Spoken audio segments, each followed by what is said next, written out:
Welcome to this informational webinar, Sports Nutrition, Fueling for Optimal Performance. This presentation is being brought to you by Onlife Health in conjunction with Ride 615. Your presenters for this webinar are Lyndsey, Whitaker, and Neil Herrington. Lyndsey is a health coach here at Onlife Health on the worksite wellness team. She holds both a bachelor's degree and a master's degree in exercise science from Middle Tennessee State University. Lyndsey's background includes cardiac rehabilitation and elementary education. Neil Harrington also works as a health coach on the worksite wellness team at Onlife Health. Neil has a bachelor's degree in foods and human nutrition from the University of Arkansas. His background is in community and clinical nutrition. Please note that this webinar was previously recorded and therefore not interactive. If you do have questions about any of the contents presented here, please contact David Perot at Onlife Health. Dave's contact information is included on the last slide of this presentation. And now, here are Lyndsey and Neil. We'll start our presentation today talking about the importance of nutrition. As athletes, you know that properly fueling your body can significantly improve your performance as well as increase your endurance. On the flip side, you know that not fueling your body properly can be very detrimental to both your routine and your recovery times. We found this quote from Nancy Clark that's very fitting. "There is no doubt in my mind that eating the right foods at the right times can significantly improves performance and weight, as well as future health and well-being." As we go through this presentation, we'll be discussing ideal nutrient consumption and timing to help you maximize your performance and take full advantage of your training routines. We'll start by talking about the roles of macronutrients during exercise. When we refer to macronutrients, we're talking about carbohydrate, fats, and proteins. These nutrients are used in your body in large amounts for require energy, maintenance, and repair. You can note that the energy provided from each of these sources, with carbohydrate and protein both being at 4 calories per gram, and fat being slightly higher at 9 calories per gram. Moving forward, we will go over more specific details related to these macronutrients, how much you should consume, and even the timing of intake to help your body use them as efficiently as possible. First, we're going to go over a little helpful calculation that you'll be able to use throughout the remainder of the presentation. And this is just an easy way to get your pounds of weight into pounds and kilograms. And that way you can just kind of see the ranges that we're working with the macronutrients throughout the presentation. You can actually see that dividing your weight by 2.2 gives you your pound, or your weight in kilogram, I'm sorry. And an example at the bottom, you can see where I'm 160 pounds divided by 2.2, and it gives you my weight in kilograms, which is actually 72. So just keep this in mind. Go ahead and take a second just to kind of calculate your own kilogram weight, and then you can use that throughout the remainder of the presentation.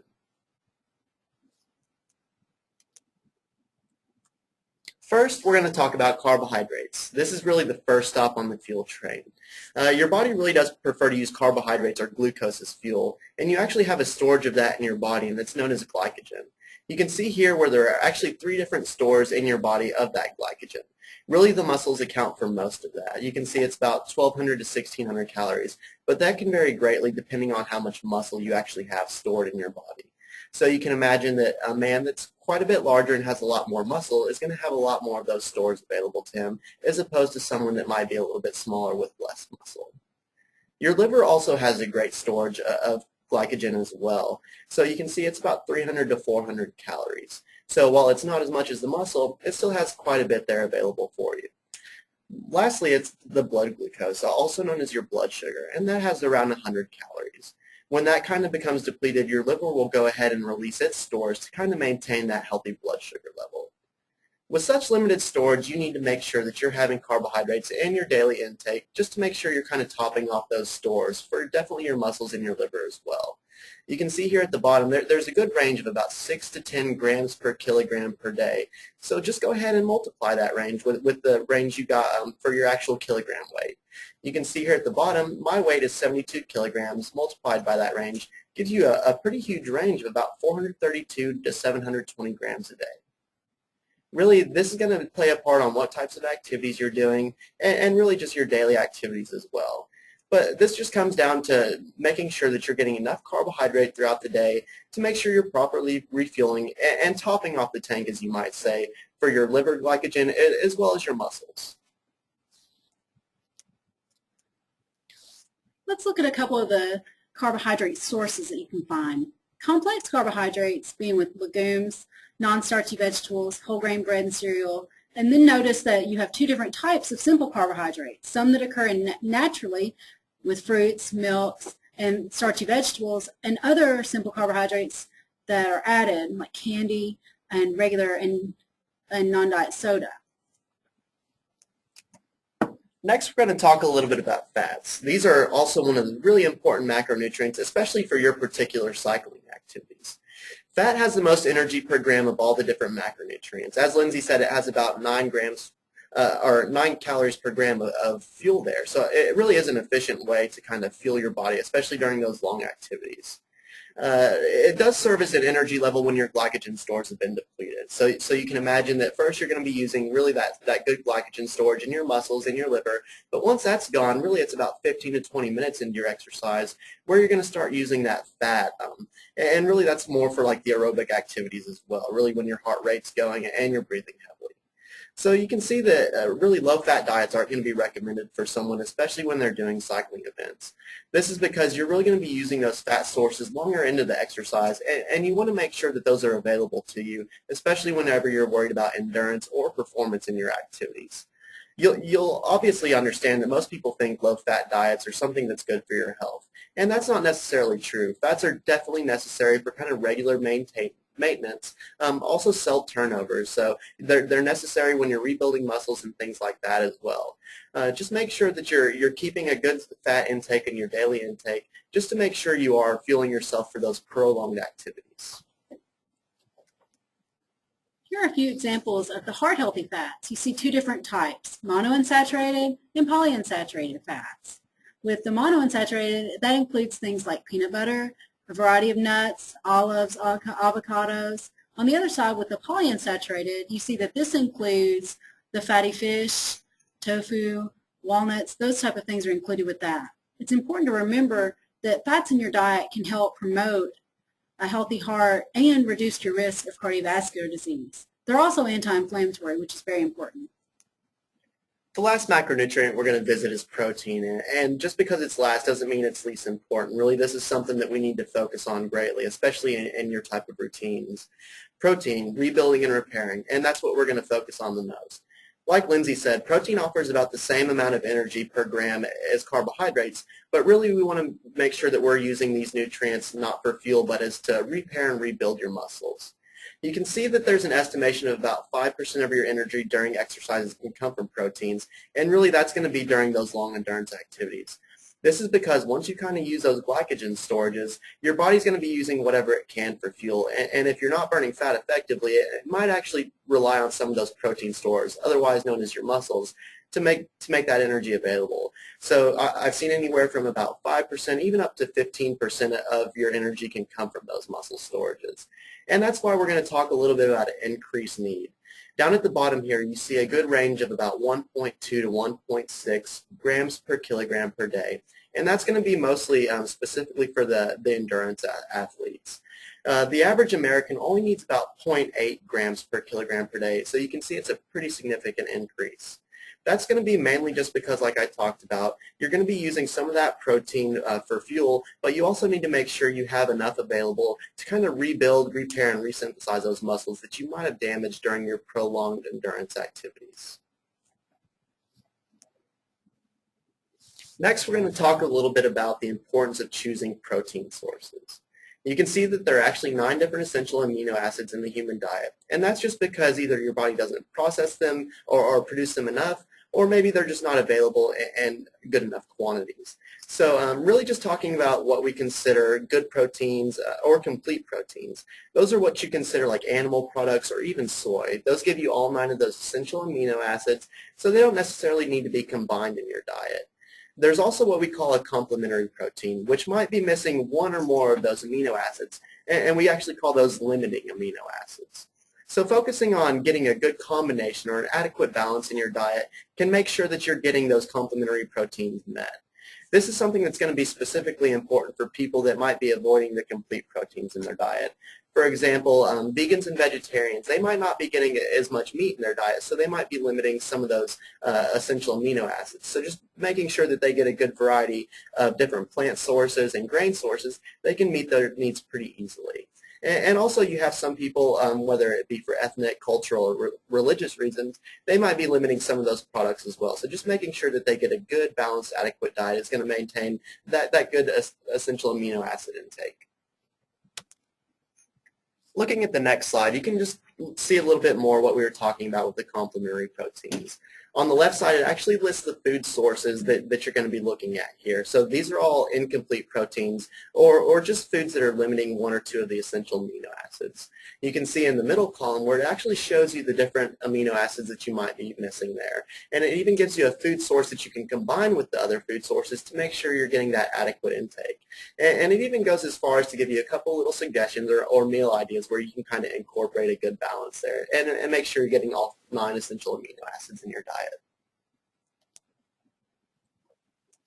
Lastly, we're going to talk a little bit about the macronutrient distribution ranges. So you can see here that really not all events are created equally, and we're going to talk a little bit more about that. But first, we're going to talk about the AMDR, or the Acceptable Macronutrient Distribution Ranges. These are actually in use for the general population, but they also fit with athletes quite well. You'll see here that about 45 to 65% of your daily intake from calories should be from carbohydrate. And that's a pretty broad range, but once again, you'll see kind of the difference where we're going to work with that. For proteins, it's about 10 to 35%, and fat should be the remaining 20 to 35%.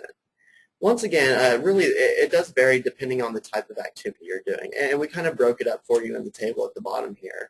Just kind of for a reference, we consider anything as a sprint activity to be less than 1 hour, and anything to be an endurance activity is going to be more than 1 hour. So go ahead and take a look over the chart real quick, and we're just going to cover some of the basics. First, we're going to start out with the carbohydrate ranges. You can see there is a slight difference between the sprint and endurance activities, and this kind of comes back down to the timing or the length of the activities.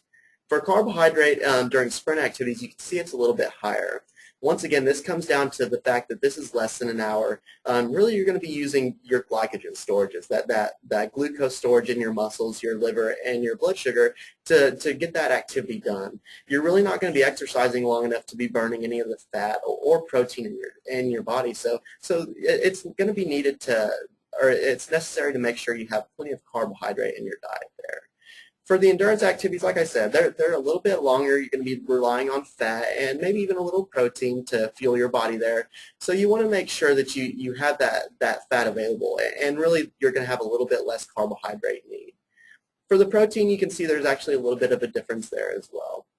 For the sprint activities, you're probably not going to be exercising long enough to really cause any muscle damage, and just making sure you have an adequate amount to retain or to rebuild and repair those muscles is going to be fine. But with the endurance activities, since you are exercising so long, you might actually be using some of your muscle storages as fuel, and you want to make sure that you have a little bit of an increased intake there, just to make sure that you have those amino acids available for rebuilding the strain or tears or anything that might have happened to your muscle along the way. The fat's going to be something that's a little bit more important to look at in this table. For the sprint exercise, you can see that it's not even really a recommendation, just because you're not going to be using that fat as a fuel source. So you can see at the bottom here, just under the asterisk, that the remainder of the calories should come from kind of heart-healthy fats, with no less than 15% of your total calories coming from fat. Like we said, low-fat diets, they're okay for kind of losing weight and stuff, but they're not going to be best for really getting in a good workout and repairing and maintaining your muscles and cells the way you're supposed to. For the endurance athletes, you're definitely going to need to have adequate fat in your diet. This is because you're going to be using those fat storages as fuel really during those prolonged activities. You can see here 0.8 to 2 grams per kilogram per day. And like I said, this is just because these are those longer activities, and you're not going to be relying on the glycogen or the carbohydrate as much for fuel. You definitely need to make sure that you have that fat available there. Right, let's spend a little bit of time looking at the timing of the nutrient intake that you want. Timing is important because it helps prevent hypoglycemia and the symptoms that come along with that, like fatigue, lightheadedness, irritability, loss of coordination, all of which can significantly limit your performance. Timing also provides glucose that can be available right then or can be used for storage for later. It helps to settle your stomach and avoid hunger before and during your activities. It also helps to refuel and repair after exercise, which is very important. Now, the pre-exercise, getting your motor running, so to speak, we found another quote from Nancy Clark that's fitting. Just as you put fuel in your car before you take it for a drive, you want to put fuel in your body before you exercise. In the pre-exercise part of your routine, carbohydrates are the only source, or the only focus of your nutrition. High protein, high fat foods can take longer to digest and cause GI issues, which would be detrimental to your performance. So it's best to stick with your tried and true carbohydrate-rich favorites that have worked well for you in the past. You note that there's a table here showing the carbohydrate intake gram per kilogram and the hours before exercise. On the next slide, we're going to put Neil's numbers in to give you an example. Looking at Neil's numbers, 1 hour before exercise, he would need 72 grams of carbohydrates. And you see as the time goes on, the carbohydrates increase. And you can take a moment to do this or do it when you have time to show your own needs. Now, when you're fueling during exercise, events lasting less than 1 hour, you're using your glycogen stores, so it's not important to add extra nutrients with this short duration. However, for events lasting over 1 hour, you want to avoid hitting the wall, so to speak, and that's when your glycogen stores have become so depleted in your liver and your muscles, and that gives you a sudden onset of fatigue and loss of energy. But you can improve your performance and your stamina by consuming 25 to 60 grams of carbohydrates each hour during your race or your event. We found a study that showed that consuming carbohydrates during an event can delay fatigue onset by 30 to 60 minutes, which is quite significant. Another study showed that anything over 60 grams during exercise does not significantly improve your performance, so more may not be better here. And the higher glucose loads can cause a GI upset. Again, it's best to experiment to see where you fit within that 25 to 60 grams of carbohydrate range during exercise. Next, we're going to talk a little bit about the post-exercise nutrition. I know Lyndsey kind of covered what you need during exercise, but we're going to be talking about how to kind of refuel and rebuild after your exercises. You can see here that the timing of post-exercise nutrition is really what's going to be key. Consuming adequate amounts of carbohydrate 30 to 45 minutes after your workout is really going to be that good time frame. You want to make sure that you have those carbohydrates available for you really pretty much immediately after exercise. That way your body has a good chance of kind of replenishing the glycogen that might have been lost in your muscles and liver during that time.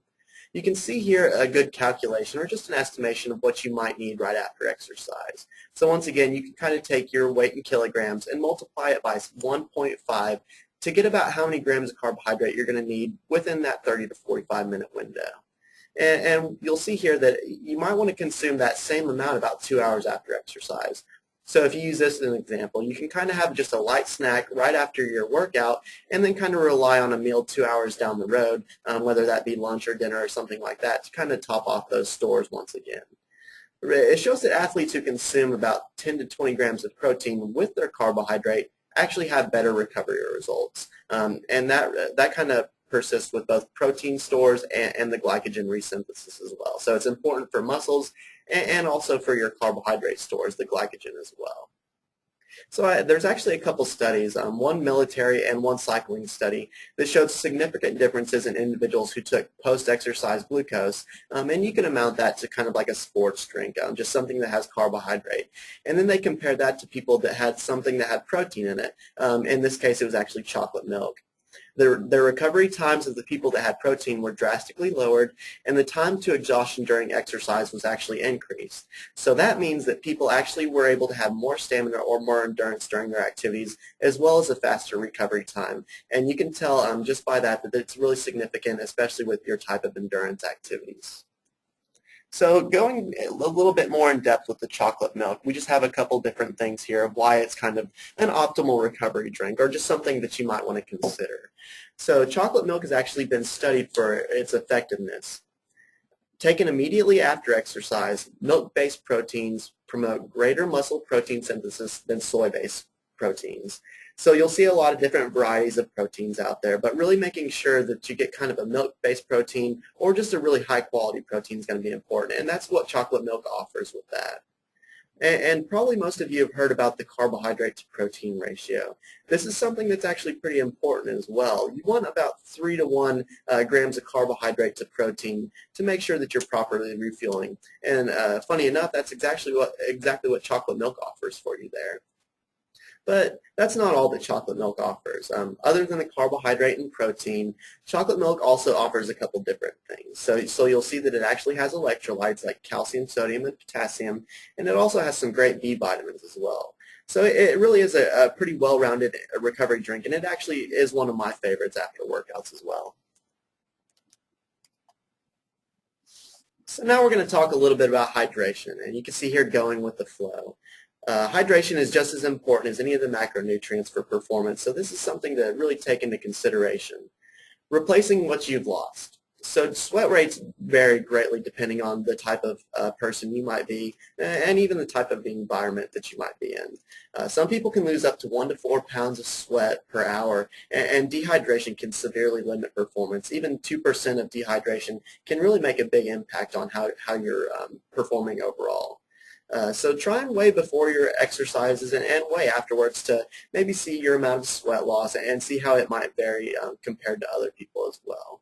As you can see, there's a couple different variants of the amount of fluid you're going to need to intake. So once again, revisiting your rate of sweat loss, kind of weighing before and after to see what your average amount of sweat loss is. And that can vary depending the type of environment you're in and also the activities that you're performing. So just take into account that these things are going to change drastically from situation to situation. Also, people get a lot of fluids from the foods they eat in their diet. You can see that like fruits and veggies, they have a lot of water in there, so you can't discount that when you're kind of consuming those. You want to make sure to take that into account. And a lot of people do get plenty of fluids from their diet as well, but you need to make sure that you're kind of topping that off with water or some other kind of hydration need as well. Just as we talked about timing with the nutrient intake, you also want to be very mindful of your timing with your fluids as well. You want to make sure that you are consuming fluids before, during, and after exercise. You see that we have the ranges listed, and they vary quite a bit, as Neil had talked about, depending on a variety of factors. You notice that before, anywhere is 400 to 600 milliliters 2 to 3 hours before your event. And during, very important, 150 to 300 milliliters, but you want to match that to your sweat rate, so that's greatly dependent on you and your body. And looking at post-exercise, you see that you're trying to take in around 150% of your sweat loss. Here's an example. If you lose 2 pounds, you want to consume 3 pounds of water in a 4 to 6 hour time frame, trying to sip that instead of just consuming large amounts all at once.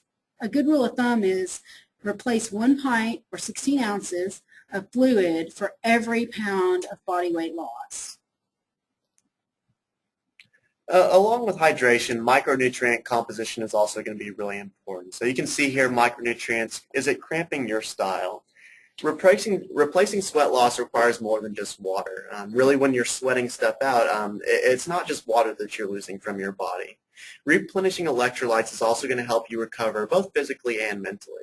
There really aren't too many pre-exercise suggestions for these micronutrients. It's because you should be getting these things in adequate amounts from your good, healthy, balanced diet. Water is great for quenching thirst, but it's not really the best for rehydration. Like I said, whenever you're losing a lot of sweat, you're also going to be losing a lot of these electrolytes and micronutrients as well. So just making sure that you have these available to you with your recovery drink or your rehydration drink is going to help out a little bit. Sodium actually helps to improve water retention, and it promotes a more effective rehydration. So we're going to talk a little bit more about that as well. So what are electrolytes? Looking here, you can see that calcium and potassium are two of the major electrolytes. Individuals who exercise more may have an increased need due to loss through sweat and other respiration needs as well. You can also lose electrolytes through a couple other different bodily functions. So it's something to make sure if you're exercising consistently, then it might be something that you need these in kind of a recovery drink. Sodium is kind of the one that we're going to focus on just a little bit more. Like I said, it's kind of required to help retain water, and it's important for fluid balance and hydration status. Sodium should be a part of fluids both during and after exercise because, like I said, when you're sweating large amounts, you're going to be losing more than just water from your body. And having this a little bit of sodium in there might help to prevent cramping or sudden fatigues. Like I said, it kind of comes back to individual needs may vary. If you're in a really hot environment or something of that nature, you're obviously going to be sweating a lot more and losing a lot more of your sodium as well. If you're really not exercising too intensely and not needing or really not losing those nutrients, then you might not need as much kind of replenishment of your sodium there. And many people get most of the sodium in their diet daily anyways without kind of considering taking in extra. Like I said, you're going to be losing electrolytes during sweat loss, so you need to make sure that you're kind of replenishing everything and not just the water that you're losing. So here you're going to see a slide that kind of compares a couple of the different options. So rehydration, which is going to be best for you. So sports drinks are something that we're going to talk about just because that they are pretty prominent out there. I mean, a lot of people use these and focus on them, and you're even going to see a lot of people that are like pro athletes out there kind of using these. But what do they have in them? So sports drinks offer carbohydrates. Really, it's just kind of the added sugar in there. And like we mentioned earlier, it's something that you're going to need after maybe extensive exercise, but it's not something you're going to need if you're just having a casual workout. It's also got sodium and other electrolytes. It kind of helps in a convenient way to replenish those needs, but it's not always necessary. Like I said, if you're not sweating a whole lot, it's not going to be something that you really need to take advantage of. But if you are out sweating a lot and losing a lot of these electrolytes through sweat, then you need to make sure you are kind of replenishing those, and that's where these drinks might be kind of ideal for you. And now talking about water, like I said, it's one of the best thirst quenching things out there. It really does. As soon as you drink it, it gives you kind of that relief or that feel like you're being hydrated. Without sodium, water can actually promote something we call hyponatremia or low sodium. And the funny thing about that is it's kind of like dehydration in its symptoms. So it really might be something you don't notice too much.